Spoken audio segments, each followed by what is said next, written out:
उत्तराखंड में सरकार बनने के बाद मुख्यमंत्री पुष्कर सिंह धामी की पहली कैबिनेट बैठक हुई।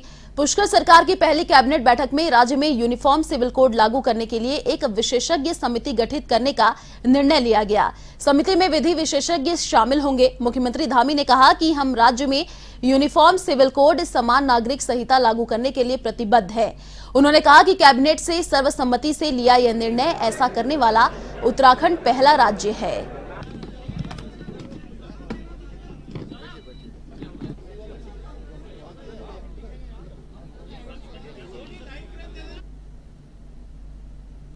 पहली कैबिनेट की आज मंत्रिमंडल की आज पहली बैठक हुई और जैसा कि 12 फरवरी 2022 को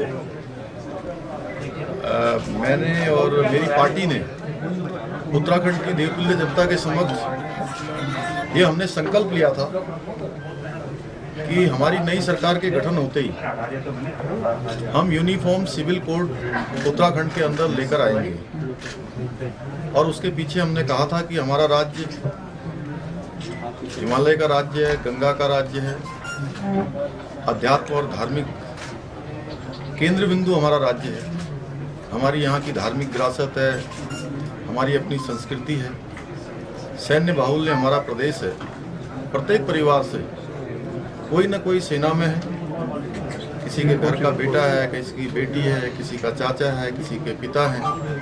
वो हिंदुस्तान के किसी न किसी कोने में सेना में जाकर या अर्धसैनिक बलों में, सेना में या अन्य किसी फोर्सों में जाकर अपनी सेवाएं देश को दे रहे हैं। वहीं हमारा राज्य दो अंतर्राष्ट्रीय सीमाओं से भी लगा हुआ है।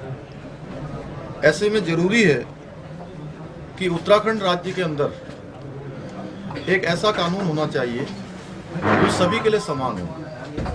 और हमने उत्तराखंड की देवतुल्य जनता के समक्ष ये संकल्प लिया था कि हमारी सरकार के गठन होते ही हम इसे लागू करने की दिशा में कदम बढ़ाएंगे। और जो भारतीय जनता पार्टी ने जनता से वायदा किया था कि हम लोग आने वाले समय में सरकार बनने के बाद इस मैनिफेस्टो के आधार पर, दृष्टिगत आधार पर सरकार हमारी काम करेगी। तो आज सभी मंत्रीगणों को, आदरणीय मुख्यमंत्री जी को वो दृष्टिपत्र भारतीय जनता पार्टी को सौंपा और आने वाले समय में उस पर ही हमारा काम